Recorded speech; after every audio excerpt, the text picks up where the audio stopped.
Westin के लिए खुदावंद को अपना। जी थैंक यू भाई सूरत। सबको जमसी की मसीह यीशु में हम सबकी सलामती हो और बहुत ही खूबसूरत वर्शिप खुदावंद सबको बहुत ज़्यादा बरकत दे। और सिस्टर अनीता के लिए भी जो पाक कलाम से पहले उन्होंने गीत गाया, खुदावंद आज के पाक कलाम को हमारी ज़िंदगियों में वैसे ही कायम दायम रखे और हम सब रूह में मुतफिक होकर कहने वाले हों कि ए खुदावंद बोल, हम सुनते हैं। आमीन। कदूस कदूस मेहरबान बाप, आपकी नहाई शुक्रगुजारी करते हैं आपकी रहमत आपकी शफकत के लिए जो बयान से बाहर है।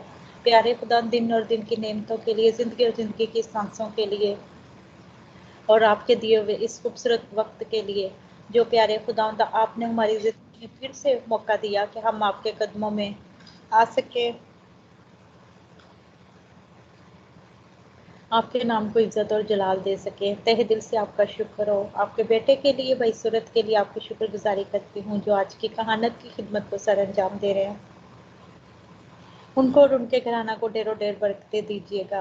प्यारे खुदावंद और ज़्यादा गहरे में ले चले और ज़्यादा खूबसूरती के अल्फाज अनायत करें ताकि प्यारे खुदावंदा वो आपको भरपूर तरीके से प्यारे खुदावंदा इज्जत और जलाल देने वाले हों। इसी तरह तमाम परस्तारों के लिए आपकी शुक्रगुजारी करती हूँ। आपके बेटे और बेटियों ने प्यारे खुदावंदा बड़ी ही खूबसूरती से और बाबरकत गीत और ज़बूर गाए। मैं ईमान और यकीन रखती हूँ कि प्यारे खुदावंदा हम सब ने बहुत बरकत पाई है और आपने भी इसकी भीनी खुशबू ली है और इसके एवज अपने बच्चों को ढेर ढेर बरकतें नवाजी हैं। आपका शुक्र हो। अब वक्त है प्यारे खुदावंदा आपकी जिंदा आवाज़ सुनने का। तो प्यारे खुदावंदा आज फिर से आपके बेटे को प्यारे खुदावंदा पास्टर मैथ्यू को आपके कुदरत वाले और जलाली और पाक लहू में प्यारे खुदावंदा टिप करते हैं, सर से लेके पाँव तक छुइएगा। प्यारे खुदावंदा जैसे माजी में आप अपने बेटे को इस्तेमाल और खर्च करते रहे, आज भी वही अपनी हिकमत और दनाई और खिरद की रूह अनायत करें ताकि आपका बेटा प्यारे खुदावंदा रूह और सच्चाई से प्यारे खुदावंदा आपकी जिंदा आवाज़ को हम तक पहुंचाएं और आपके पाक रूह की हदायत से जो उन्होंने रूहानी रोटी हम सबके लिए तैयार की है, जब वो हम में परोसते हैं तो हम सब उसे खाकर से आसूदा होने वाले हों, ताकत और कुव्वत पाएं ताकि प्यारे खुदावंद आपके कामों में बढ़ते चले जाएं और आपके नाम को इज्जत और जलाल देते रहें। हाजिर जमायत के भी साथ होइएगा। हम सबको प्यारे खुदावंदा सुनने वाले कान और प्यारे खुदावंदा समझने वाला जहन और कबूल करने वाला दिल अनायत कीजिएगा ताकि आपके पाक कलाम को सुने, समझें और कबूल करें और दूसरों तक पहुंचाने का जरिया बने। फिर से प्यारे खुदावंदा आपके खादम को और उनके घराना को और उनको प्यारे खुदावंदा जहाँ कहीं वो बैठे हैं प्यारे खुदावंदा अपने पाक फरिश्तों के पैरे लगाइएगा ताकि प्यारे खुदावंद जब तक वो बोलते रहे आपके पाक रूह उनकी बड़ी मदद और सहायता करता रहे प्यारे खुदावंदा, क्योंकि आपका पाक रूह हम सबका अच्छा मददगार है। तो आज फिर से प्यारे खुदावंदा कसरत की बरकत देकर इस्तेमाल और खर्च कीजिएगा। मांगती हूँ आप ही के प्यारे बेटे खुदा यीशु मसीह नासरी के नाम से, आमीन। थैंक यू भाई Surat, God bless you all.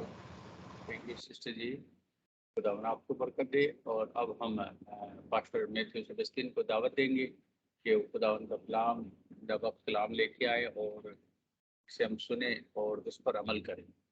Ji pastor जी, welcome please. Pastor Matthew Sebastian from Canada.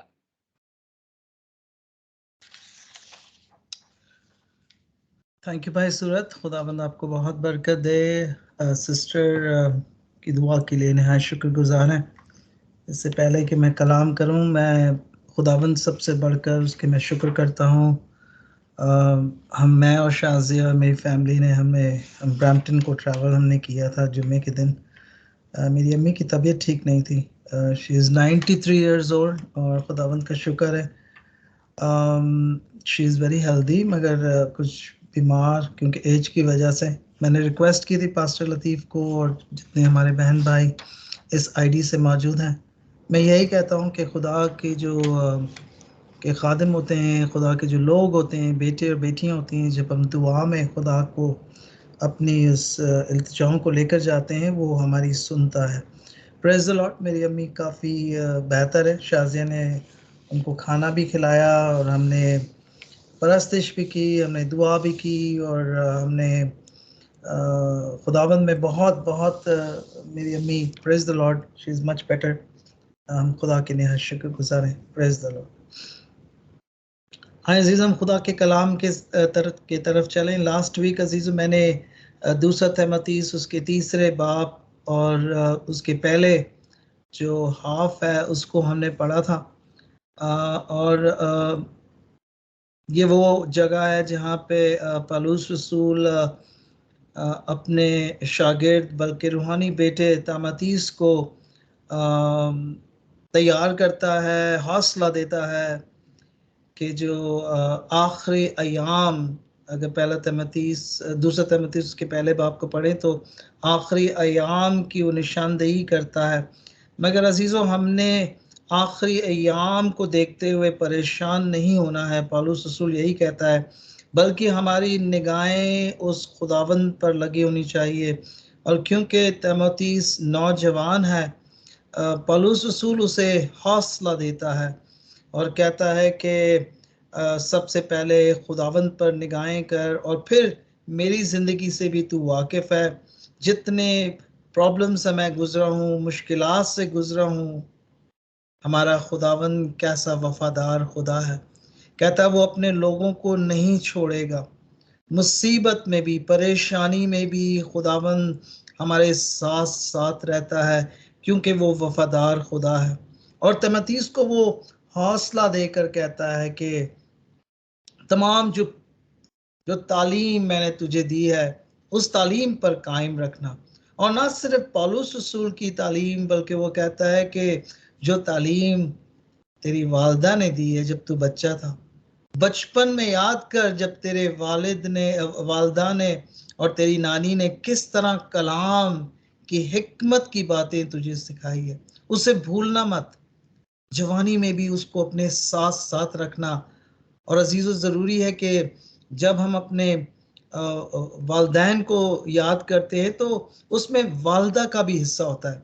हालांकि तीमुथियुस की ज़िंदगी में उनके वालिद यूनानी थे और वो खुदावंद के नज़दीक नहीं थी, मगर देखे वालिदा और नानी ने किस तरह ईमान के साथ उस तीमुथियुस को खुदा के कलाम और हिकमत के ज़रिए उनको बढ़ाया है। और ये बचपन की तालीम होती है अजीज़ों, बहुत ज़रूरी होती है जब हम अपने बच्चों में इन्वेस्ट करते हैं। सिर्फ दुनियावी तालीम नहीं, क्योंकि वो भी ज़रूरी है, मगर रूहानी तालीम में भी उन्होंने इन्वेस्ट किया। और कहता है याद रखना, पौलुस रसूल कहता सिर्फ जो मैंने नहीं, बल्कि तेरी वालिदा ने और तेरी नानी ने जो तुझे तालीम दी है बचपन में, उसको भी अपने पास अपनी ज़िंदगी का हिस्सा बनाकर रखना। और अजीज़ों, आज मैं उसके दूसरे हिस्से में लेकर जाना चाहता हूँ, क्योंकि अजीज़ों सिर्फ खुदा का कलाम हमें सिर्फ कलाम सुनने के लिए नहीं, बल्कि खुदा का कलाम हमें उम्मीद देता है। खुदा का कलाम हमें यकीन दिलाता है। खुदा का कलाम हमारी जिंदगी और दिलों में, हमारे फैमिलीज में, हमारे खानदान में, हमारा उठना बैठना, हर चीज इस कलाम से जुड़ा हुआ है। और पौलुस रसूल आखिर में तीमुथियुस को उम्मीद देता है उस जिंदा कलाम के लिए। हम उस हिस्से में जाएंगे जहां पे आज पौलुस रसूल निजात की बात करेगा, कलाम की बात करेगा कि कलाम क्यों जरूरी है, कलाम से किस तरह खुदा हमारी जिंदगी में काम करता है, और ये कलाम जो हमारी जिंदगी में आया है, खुदा हमें इस कलाम में कैसे बढ़ाना चाहता है। तो मैं पास्टर लतीफ़ से दरख्वास्त करूंगा, दूसरा तीमुथियुस उसके तीसरे बाब उसके 14 और 17वीं आयत को जरा पढ़ेंगे। और मेरी दुआ होती है हमेशा जब मैं कलाम करता हूं कि प्लीज बाइबल को अपनी जिंदगी का हिस्सा बनाएं अजीज। बाइबल ही वो वाहिद कलाम है जिसमें खुदा की रूह, जिसमें खुदा की जिंदगी, जिसमें खुदा की सच्चाई इंसान के लिए मौजूद है। और ये मेरे लिए और आपके लिए फ़ायदेमंद है। आज हम खुदा के कलाम को जब पढ़ेंगे तो मेरी दिली ख्वाहिश है कि आप अपना कलाम खोलें। आए पास्टर लतीफ़ या जो भी भाई बहन जिनके पास कलाम है जो पढ़ना चाहते हैं, दूसरा तीमुथियुस उसके तीसरे बाब 14 और 17वीं आयत को जरा पढ़ेंगे। मगर तू उन बातों पर जो तूने सीखी थी और जिनका यकीन तुझे दिलाया गया था, ये जानकर कायम रह कि तूने उन्हें किन लोगों से सीखा था, और तू बचपन से उन पाक नविश्तों से वाकिफ है जो तुझे मसीह यस्सु पर ईमान लाने से निजात हासिल करने के लिए दिनाई बख्श सकते हैं। हर एक सहीफा जो खुदा के इल्हाम से है, तालीम और अल्जाम और असलाह और रास्तबाजी में तरबियत करने के लिए फायदामंद भी है, ताकि मर्द खुदा कामिल बने और हर एक नेक काम के लिए बिल्कुल तैयार हो जाए। कलाम के पढ़े और सुनने पर बरकत हो। आमीन आमीन आमीन। Thank you pastor Latif, thank you. खुदावंद आपको बरकत दे। अजीजों, जब पौलुस रसूल तीमुथियुस को हौसला देता है और कहता है याद कर, मेरी जिंदगी को तूने देखा है, मेरे ईमान को खुदावंद में तूने देखा है, तू तो जानता है मुझे, और तू अपनी वालिदा को भी और नानी को भी जानता है, जिसने बचपन से तुझे खुदा के कलाम की हिकमत की बातें सुनाई है। और ये कलाम की हिकमत की बातें हम क्यों सुनते हैं अजीजों? पौलुस रसूल फरमाता है ये निजात की निशानी है, ये निजात का पहला रास्ता है, ये निजात के पहले कदम है जहां पे हम खुदा के कलाम को सुनते हैं। निजात कहां से शुरू होती है अजीजों? सबसे बेहतरीन वक्त निजात का कब होता है? हम जो मसीही हैं, बॉर्न अगेन है अजीजों, ये निजात अजीजों हमारे बच्चों में बचपन से शुरू होनी चाहिए, जब वो छोटे होते हैं अजीजों। ये तालीम अजीजों तीमुथियुस को उसके ना सिर्फ पौलुस रसूल ने बल्कि उसकी वालदा और उसकी नानी ने बचपन से उसे सिखाया है। निजात, क्या कोई दुनिया में ये कह सकता है कि मैं कामिल शख्स हूं? निजात, क्या कोई इंसान ये कह सकता है कि मुझ में कोई ऐब नहीं? निजात, क्या कोई ये कह सकता है कि मुझ में कोई गुनाह नहीं? निजात, क्या कोई ये कह सकता है मुझ में कोई कमजोरी नहीं? निजात अजीजों वो खुदा का कलाम है जिसके जरिए अजीजों खुदा हमारे ऐब को, हमारे गुनाहों को, हमारी कमजोरियों को खत्म करके अजीजों हमें कामिल बनाना चाहता है। यही वजह अजीजों रोमियो के खत उसके 3 बाब उसकी 23 आयत में लिखा है, इसलिए कि सब ने गुनाह किया है और खुदा के जलाल से महरूम हो गए हैं। अजीजों, कोई भी ऐसा शख्स इस दुनिया में नहीं है जो ये कह सके कि मैं कामिल हूं, जो कह सके कि मुझ में कोई ऐब नहीं, मुझ में कोई गुनाह नहीं, मुझ में कोई कमजोरी नहीं। आज पौलुस रसूल तीमुथियुस को कहता है निजात की शुरुआत हमारे खुदावन यीशु मसीह में मुकम्मल होती है, उसी से शुरुआत होती है और उसी में मुकम्मल होगी। कोई नबी आपको निजात नहीं दे सकता है अजीजों, कोई पाकीज़ा शख्स आपको निजात नहीं दे सकता है, कोई पास्टर आपको निजात नहीं दे सकता है। यही वजह है यूहन्ना की इंजील उसके 8 बाब और 46 आयत में जब यहूदी फक्की फरीसी यीशु पर ये तोहमत लगाते थे कि ये गुनाहगारों से रफाकत रखता है, ये गुनाहगारों के साथ खाता पीता है और यीशु को बुरा भला कहते हैं, यीशु उसके के दरमियान आता है, और यूहन्ना की अंजील 8 बाब उसकी 46 आयत में कहता है कि तुम में कौन मुझ पर गुनाह साबित कर सकता है? कोई ऐसा शख्स इस दुनिया में है जो यीशु पर गुनाह साबित कर सके? कोई ऐसा शख्स ना तो उस वक्त था, ना आज है, ना क़यामत तक रहेगा, क्योंकि यीशु के अल्फाज खुदावंद के कलाम में लिखा है, अगर मैं तुमसे सच बोलता हूं तो मेरा यकीन क्यों नहीं करते? अजीजों, कोई फक्की फरीसी उस वक्त यीशु पर तोहमत नहीं लगा सके। कोई फक्की फरीसी ये नहीं कह सकता था कि यीशु में गुनाह है। कोई यीशु की जिंदगी में गुनाह साबित नहीं कर सकता था। खुदा का कलाम हमें सिखाता है कि यीशु आजमाइश से गुजरा, जिस तरह हम गुजरते हैं, मगर अजीजों यीशु की जिंदगी में कोई गुनाह नहीं था। और हर एक इंसान जो निजात हासिल करना चाहता है, सिर्फ खुदावन यीशु के वसीले से ही निजात हासिल कर सकता है, क्योंकि यीशु कहता है राह, हक और जिंदगी मैं हूं। अगर बाप के पास आप जाना चाहते हो तो वसीला सिर्फ यीशु है। यीशु कहता है कोई बाप के पास जाना चाहता है मेरे बगैर, मेरे वसीले के बगैर नहीं जा सकता। तो निजात अजीजों सिर्फ खुदावन यीशु मसीह में है। रोमियो के खत अजीजों उसके 10 बाब 9वीं आयत में हमें खुदा का कलाम सिखाता है, अगर हम निजात हासिल करना चाहते हैं तो 2 चीजें अजीजों जरूरी है।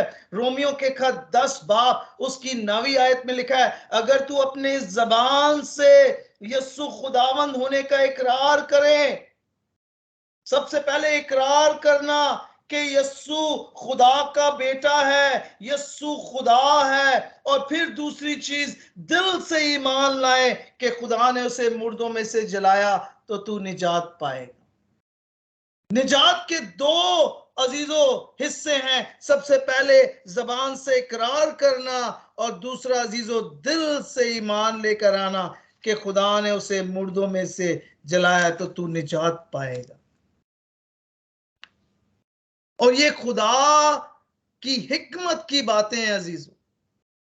खुदा अपने कलाम में कहता है अजीजों, 2 तिमुथी उसके 3 बाब 16वीं आयत में लिखा है,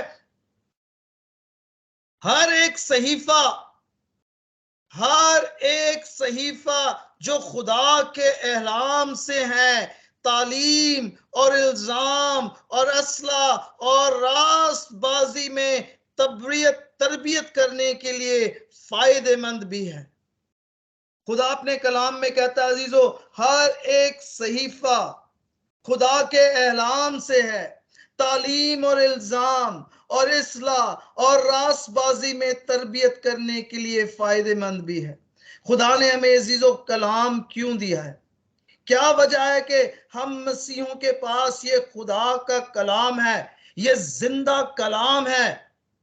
जब भी अजीजों मैं खुदा का कलाम पढ़ता हूं तो सबसे पहले अजीजों मैं हमेशा मेरी जिंदगी में इस कलाम को पहले मैं पढ़ता हूं अजीजों।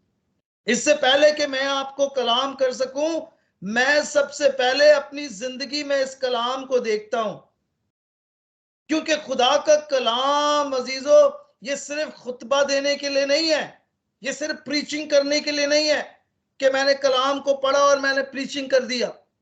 कलाम को सबसे पहले ये खुतबा नहीं है कि हमने प्रीच करना है, हमने कलाम को लोगों तक देना है। सबसे पहले कलाम मेरी जिंदगी में क्या अहमियत रखता है, मैं क्यों कलाम पढ़ता हूं, ये कलाम मेरी जिंदगी के लिए क्या फायदा करता है, ये कलाम मुझसे क्या बोलता है, ये कलाम मेरे और मेरी फैमिली के लिए क्यों खुदा ने दिया है। सबसे पहले कलाम मेरी जिंदगी में क्या अहमियत रखता है।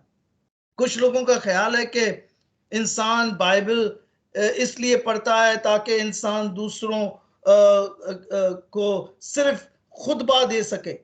ये सिर्फ खुतबा देने के लिए नहीं है, ये सिर्फ प्रीचिंग करने के लिए नहीं है, ताकि दूसरों की जिंदगियों में गलतियां लेकर आए। ये गलतियां लेकर आने की और ढूंढने की वजह नहीं है कि हम कलाम को पढ़ते हैं। सबसे पहले हम कलाम को इसलिए पढ़ते हैं क्योंकि अपनी जिंदगियों पर गौर कर सके। खुदा हमें मौका देता है, खुदा हमें वक्त देता है, और खुदा कहता है ये कलाम हमारी जिंदगी के लिए फायदेमंद है, ये एहलाम है, ये तालीम के लिए, ये इल्जाम और सुलह के लिए, ये रास्तबाजी की और तरबियत करने के लिए फायदेमंद है। ये हमारे लिए नुकसानदेह नहीं है, ये इंसान के लिए फायदेमंद है, ये मेरे लिए फायदेमंद है, ये आपके लिए फायदेमंद है। यही वजह है पौलुस रसूल फरमाता है खुदा का कलाम सबसे पहले हर एक सहीफा जो खुदा के एहलाम से है, खुदा के एहलाम से है, खुदा के एहलाम अजीजों, ये एहलाम जो है ये ब्रेथ ऑफ गॉड है, ये खुदा की रूह है, ये खुदा की सांसें हैं। ये खुदा जब फूकता है, जब खुदा के पैदाइश की किताब उसके दूसरे बाब 7वीं आयत में जब खुदा ने इंसान को बनाया तो खुदा के कलाम में लिखा है उसने मिट्टी ली, इंसान को शक्ल दी, उनको सूरत दी, और खुदा के कलाम में लिखा है खुदा ने उसके नथनों में रूह की दम फूंक दी और इंसान जीती जान बन गया। खुदा का कलाम अजीजों, यहाँ पे हम तसलीस का सुनते हैं, खुदा बाप हुक्म देता है, खुदा बाप बेटा उसकी तामील करता है, उस इंसान को शक्ल देता है, आंख कान दिल और फिर रूह उनके नथनों में जाकर जिंदगी लेकर आती है। ये अजीजों कलाम, इस एहलाम, इस रूह और सांस और फूक और जिंदगी, खुदा की जिंदगी है इस कलाम में।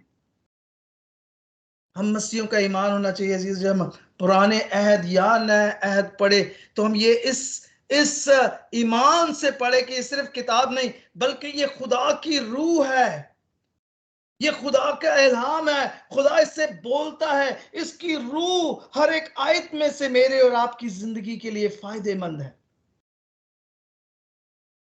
पैदाइश की किताब में जिस तरह खुदा हुक्म देता है कि सूरज बन जाए, आसमान चांद सितारे, बोलता है, हुक्म देता है, और रूह और बेटा मिलकर उनकी तमाम चीजों को पैदा करते हैं। पैदाइश की किताब ही में अजीजों हम खुदा बाप, खुदा बेटे और खुदा रूह कुद्स को मिलकर काम करते हुए देखते हैं। यही वजह अजीजों यूहन्ना की अंजील उसके पहले बाप उसकी पहली 2 आयत में लिखा है कि खुदावंद यीशु मसीह और रूह तमाम पैदाइशी काम में मिलकर काम करते हैं। यही वजह है यूहन्ना की अंजील पहले बाब उसकी पहली 2 आयत में लिखा है इब्तिदा में कलमा था और कलाम और कलमा खुदा के साथ था और कलाम खुदा था और इब्तिदा में खुदा के साथ था। ये कलाम या कलमा यस्सु खुद था, यस्सु खुदा बाप के साथ था, रूह कुद्स उसके साथ था, बाप बेटे और रूह कुद्स मिलकर इस तमाम दुनिया में जिंदगी लेकर आते हैं और इस कलाम में भी जिंदगी लेकर आते हैं। और खुदा के कलाम में लिखा है यूहन्ना की इंजील उसके पहले बाब दूसरी आयत में सब चीजें उसके वसीले से पैदा हुई है। सब चीजें खुदा बाप, खुदा बेटे और रूह कुद्स के वसीले से पैदा हुई, और जो कोई पैदा हुई उसमें से कोई भी चीज भी उसके बगैर पैदा नहीं हुई। सब चीजें खुदा बाप, खुदा बेटे और खुदा रूह कुद्स के वसीले से पैदा हुई। अजीजों, ये बाइबल मुकद्दस दूसरे किताबों से बड़ी मुख्तलिफ है। ये सिर्फ इल्मी और दानाई की किताब नहीं है कि हमने इल्म हासिल करना है, दानाई और हिकमत हासिल करना है, बल्कि बाइबल मुकद्दस खुदा ने खुद अपनी रूह से, अपनी फूंक से, अपनी सांस से इंसान को इस्तेमाल करते हुए, नबियों को इस्तेमाल करते हुए, उसको हिकमत देकर खुदा की रूह से ये किताबें लिखी गई। यही वजह है अजीजों, इस कलाम में जब हम आयत पढ़ते हैं तो ये सिर्फ आयत नहीं बल्कि खुदा की रूह है अजीजों, खुदा की जिंदगी है अजीजों, ये जिंदगी की बातें अजीजों। यीशु फरमाता है यूहन्ना की अंजील उसके 6 बाब और उसकी 63 आयत में, जो बातें मैंने तुमसे कही हैं वो रूह है और जिंदगी भी है। खुदावन यीशु जब बोलता है तो अजीजों ये रूह और सच्चाई और खुदा के कलाम की बातों के वसीले से हमारी जिंदगी में अजीजों रूह और सच्चाई और जिंदगी की बातें आती है। मुझे याद है अजीजों, बहुत साल पहले जब मैंने सेमिनरी की स्टडी कंप्लीट की थी और मैं कलाम की प्रचार कर रहा था तो मेरे बड़े भाई पास्टर क्रिस्टोफर जो दुबई में होते हैं वो मेरे पास आए और वो मेरे कभी कभार पैरिश में रहते थे मेरे साथ। तो मुझे बड़ा दुनियावी तौर पर बड़ी मुझे फ़क्र थी कि बैज मैंने फ़िलासफ़ी की तालीम हासिल की है, मैंने थियोलॉजी की तालीम हासिल की है, मैं रोम गया हूँ और बड़ी बड़ी किताबें मैंने पढ़ी है और बाइबल्स की तालीम हासिल की है। तो जब वो मेरे पास स्टे करने आए थे तो मेरे भाई पास्टर क्रिस्टोफर को जब वो पास्टर बने तो उन्होंने मुझे बाद में बहुत सालों के बाद मुझे पता पड़ा कि उन्होंने खुदा के कलाम को, वो कहते थे कि मुझे रुल कुछ रात को उठाकर मेरे कंधों पर बैठकर रुल कुछ ने मुझे बाइबल सिखाया। और मैं इतनी तालीम मैंने हासिल की है, मैं फिलोसफी, थियोलॉजी और रोम होकर आया, और मेरे पास बड़ी बड़ी किताबें शेल्फ पर होती थी। तो एक दिन जब वो आया तो मुझे कहने लगा कि ये इतनी पता नहीं कितनी बाइबल के ढेर मेरे लाइब्रेरी बनी हुई थी। तो कहने लगा कि मुझे बाइबल का सेक्शन नजर नहीं आ रहा है। मैंने कहा बाइबल का सेक्शन है, वो एक छोटी सी जगह थी, वो बाइबल का सेक्शन था। मैंने कहा ये है। तो मुस्कुरा कर मुझे कहने लगे, बहुत साल पहले मुझे कहने लगे कि इस बाइबल को सेक्शन को ज्यादा बढ़ाएं। ये बाइबल, ये दुनियावी तालीम तो अच्छी बातें हैं, मगर बाइबल के सेक्शंस को बढ़ाएं, क्योंकि इसमें जिंदगी है। ये बाइबल की जिंदगी है। मैं ये नहीं कह रहा कि इंसान सिर्फ दुनियावी तालीम को छोड़ दें, मगर अजीजों बाइबल को ज्यादा फोकियत दे अपनी जिंदगी। बाइबल ही अजीजों ये है जो हमारी जिंदगियों में काम करता है अजीजों। वो इंसान बेवकूफ होता है अजीजों जो दुनियावी तालीम को ज्यादा अहमियत देता है और बाइबल को पीछे रखता है। मैं अपनी बेटी को भी कहता हूँ, वो डॉक्टर बन रही है अजीजों, बहुत ही इंटेलिजेंट है। खुदा का शुक्र है कि खुदा ने उसे हिकमत दी है, दनाई दी है। मैं हमेशा कहता हूँ बेटा बाइबल की तालीम को ना भूलना जी। मैंने कहा बेटा बाइबल की तालीम को ना भूलना। आप डॉक्टर बन जाएं, आप पीएचडी कर लें, आप स्पेशलिस्ट बन जाएं, बाइबल को ना भूलना। बाइबल को सबसे अवलीन दर्जा देना बेटा, क्योंकि ये बाइबल ही है जो वाहिद किताब है जो खुदा ने अपनी रूह, अपनी हिकमत और अपनी दानाई से हमारे सामने पेश की। जी हाँ, दूसरे दुनियावी किताबें हैं, मैं नहीं कहता हूं, मगर बाइबल की जो अहमियत है, यही वजह पौलुस कहता है ये इल्हाम की किताब है, गॉड ब्रीथड। इंग्लिश में लिखा है कि गॉड के जो सांस है ना, जो खुदा की जो रूह है, खुदा की सांसें इस बाइबल से जुड़ी हुई है।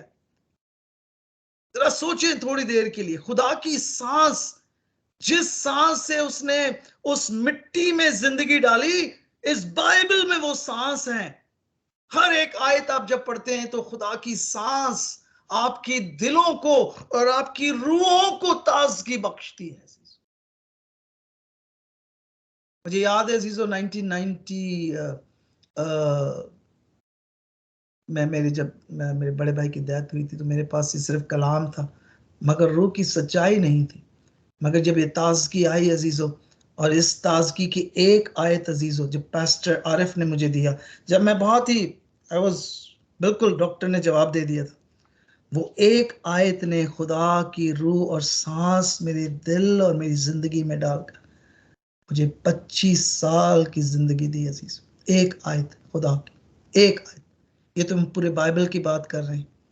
उस एक आयत पे मैंने जिंदगी पर खुदा की उस आयत को अपनी जिंदगी का हिस्सा मरकज बना दी। अजीजों ये जिंदगी के एल्हाम की किताब है, ये रूह और सच्चाई की कलाम है अजीजों, जहां पे अजीजों हम खुदा को कहते हैं कि वाकई में ये खुदा के कलाम है। ये खुदा की, इस सिर्फ बोलना नहीं बल्कि अपने दिलों में यकीन के साथ, इस यकीन के साथ कि इसमें खुदा की रूह है। और एक इंसान अपने आप को अगर हलीम बनाना चाहता है, और जब वो हलीम बन जाता है, फिर खुदा उनकी जिंदगी में इस कलाम की बातों को रोशनी की सूरत में, ईमान की सूरत में उनके दिलों में जिंदगी लेकर आती है। और ये कसरत की जिंदगी उस वक्त आती है जब हम वाकई में ईमान के साथ इस कलाम को पढ़ते हैं कि वाकई में ये एलाम की किताब है। जो इंसान कलाम को पढ़ता है, गौर और फिक्र करता है, ध्यान देता है, वक्त गुजारता है और मेडिटेट करता है, जिसको कहते हैं मेडिटेशन, दिन और रात मेडिटेट करता है। खुदा के कलाम में लिखा है, जबूर की किताब उसके पहले बाब उसकी 3री आयत में, जो खुदा के कलाम को वक्त देता है, गौर करता है, मेडिटेट करता है, वो उस दरख्त की मानिंद है होगा जो पानी की नदियों के पास है, जो अपने वक्त पर फैलता है, जिसके पत्ते भी नहीं मुरझाते। आपके पत्ते अजीजों हमेशा ग्रीन रहेंगे, हरे रहेंगे। आपके दरख्त में अजीजों हमेशा फल रहेगा, आपकी जिंदगी में अजीजों हमेशा अमन रहेगा, सलामती रहेगी, खुशियां रहेगी। ये खुदा का वादा है जब हम अपने कलाम को अपनी जिंदगी का हिस्सा बनाते। यस, मुसीबतें आएगी, परेशानियां आएगी, मगर कलाम वो दरख्त की मानिंद होगा जिसमें खुदा हमेशा पानी और जिंदगी और वो तमाम खुशियां, अमन और इत्मीनान बार बार लेकर आएगा, बार बार लेकर आएगा, क्योंकि ये खुदा का कलाम ही है, ये खुदा की सांसें हैं जब हम पढ़ते हैं और अपनी जिंदगी का हिस्सा बनाते हैं। ये कलाम अजीजों सिर्फ इल्म की किताब नहीं है, हमने सिर्फ इल्म नहीं हासिल करना है, ये सिर्फ तालीम देने के लिए और इल्म हासिल करने के लिए नहीं, बल्कि ये इल्जाम और असला आसान नहीं है अजीजों। सच कबूल करना आसान नहीं है। जब खुदा हमें असलाह करता है, सही रास्ता दिखाता है, और कलाम में लिखा है एक दूसरे को माफ करना, तो बड़ा मुश्किल काम है। कहते हम कैसे माफ करेंगे, अपने दुश्मनों को कैसे माफ करेंगे, मगर खुदा का कलाम लिखा है ये असला करता है। आप दुश्मनों को ना माफ करें, आप में बीमारी, आपके डिप्रेशन, आप उससे गुजरेंगे। खुदा की सच्चाई ऐसी में है कि हम एक दूसरे को माफ करें। शौहर बीवी को माफ करे, बीवी शौहर को माफ करे, वालिदैन बच्चों को माफ करें, अपने दुश्मनों को माफ करें। अजीजों, ये खुदा का कलाम है, इसमें सच्चाई है। अजीजों, इंसानी तौर पर नहीं, ये हिकमत और ये इल्म की बातें नहीं है, बल्कि ये सच्चाई की बातें हैं। बल्कि इब्रानियों के खत उसके 4 बाब 12वीं है, इसमें लिखा है खुदा का कलाम, देखें कहता है क्योंकि खुदा का कलाम जिंदा और मुअस्सर और 2 धारी तलवार से ज्यादा तेज है, और जान और रूह और बंद और गूदे गूदे को जुदा करके गुजर जाता है, और दिल के ख्यालों और इरादों को जानता है। खुदा हमारे दिल और इरादों को जानता है। जब हम कलाम पढ़ते हैं कि वाकई में हम खुदा के कलाम की उस रूह से इस कलाम को पढ़ते हैं और कबूल करते हैं, या सिर्फ लोगों को दिखाने के लिए, या पास्टर को दिखाने के लिए, लोगों को दिखाने के लिए, दुनिया को दिखाने। हमारे दिलों से वाकिफ है ये कलाम। जब कलाम आपको पढ़ेगा, कन्विक्ट करेगा, बताएगा कि गुनाह क्या है, गलती क्या है, हलीम और फ्रोतन कैसे बनना है, एक दूसरे को दिल से कैसे माफ करना है। आपको इत्मीनान आएगा आपकी जिंदगी में। ये कलाम दिलों को जानता है, कूदे गुदे और बंद में जाकर आपकी जिंदगियों को नुचेड़ेगा। अजीज, अगर आप खुदा के कलाम में बढ़ना चाहते हैं अजीजों, तो अजीजों फिर आप खुदा के सच्चाई और रूह के साथ को कलाम को पढ़ें। ये सिर्फ इल्म की किताब नहीं है कि नहीं जी हमने इल्म हासिल कर ली। ये 2 धारी तलवार अजीजों इस तरह आता है, जब मुकाबला होता है ना, तो 2 धारी तलवार कैसे होता है? एक तो अजीजों लड़ाई के लिए इस्तेमाल होता है, दुश्मनों को काटने के लिए, मारने के लिए, इब्लीस को खत्म करने के लिए, और दूसरी चीज जो होती है अजीजों, ये अपने आप को बचाने के लिए भी होती है, इससे आप अपने आप को नुकसान ना पहुंचा दें। ये 2 धारी तलवार इसलिए होता है, जब ये काटता है तो आपके कैंसर, आपके बीमारी, आपके डिप्रेशन, आपके ब्लड प्रेशर, आपके तमाम जो बुरे ख्यालात है, उसको काटता है, फेंकता है, आपकी जिंदगी से निकाल देता है। और जब ये खींचते हैं अजीजों, ये दूसरा जो 2 धारी तलवार होता है, जब ये वापस आता है तो अजीजों आपकी जिंदगी से मगरूरी, फकर निकाल कर आपको हलीम और फ्रोतन बनाता है। ये कलाम अजीजों 2 धारी तलवार है। कलाम हमारी जिंदगी को अजीजों दुरुस्त सिमत में लेकर जाता है, हमारे गुनाहों को खत्म करता है, हमें बुराई से दूर रखता है, हमारी जिंदगी में इस्लाह बताता है, रास्तबाजी में हमारी तरबियत करता है। सीधे रास्ता कौन सा है? तरबियत, ट्रेनिंग करता है हमें।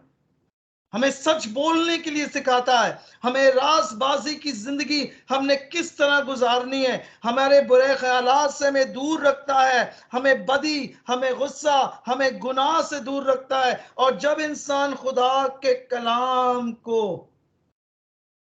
अपनी जिंदगी में कबूल कर लेता है, इस तालीम, तरबियत, इस्लाह से, फिर इंसान खुदा की उस रासबाजी की जिंदगी के रास्ते पर चलता है। सबसे बड़ी ख्वाहिश इंसान की क्या है अजीजों?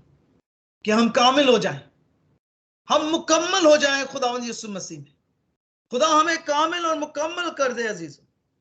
और ये कामिल और मुकम्मल कैसे होता है? जब इंसान बैलेंस, मुतवाजन जिंदगी गुजारना चाहता है और खुदा के कलाम से लेस होना चाहता है। खुदा के कलाम में लिखा है एफिसियों के खत उसके 2 बाब 10वीं आयत में, क्योंकि हम उसी के कारीगरी हैं और यीशु मसीह में उन नेक अमाल के वास्ते मखलूक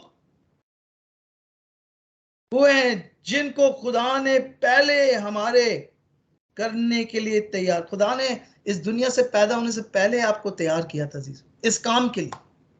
खुदा की मोहब्बत देखें अजीज, वो कहता है दुनिया बनने से पहले मैंने तुम्हें मुकर्रर किया था ताकि तुम मेरे इस कलाम की रोशनी में उस हमेशा की जिंदगी में। मैं कलाम को यहीं खत्म करूंगा अजीज। पौलुस रसूल अपनी जिंदगी में इस कलाम को अहमियत देता है, कहता है इस कलाम के जरिए मुश्किलात आए मगर मैं इस कलाम को मैंने अपनी जिंदगी, तमोतीस खुद अपनी इस कलाम को तर्ज जिंदगी बनाता है। और आज खुदा मुझे और आपको अपनी जिंदगियों को, अपने खानदान को, अपने बच्चों को इस कलाम के वसीले से उस खुदा की रूह की जिंदगी में लेकर आना चाहता है। हमारी दुआ है कि अजीज़ो खुदा हमारे कलाम को हमारी जिंदगी का हिस्सा बनाए और कलाम को जब हम पढ़ें तो इस रूह से पढ़ें कि इसमें सच्चाई है, इसमें जिंदगी है, इसी में अमन है, इसी में सलामती है और इसी में मोहब्बत है। खुदा मुझे और आपको ऐसे करने की तौफीक अता फरमाए। आमीन। थैंक यू पास्टर जी, खुदा बरकत दे जिंदा कलाम के लिए। हालेलुया।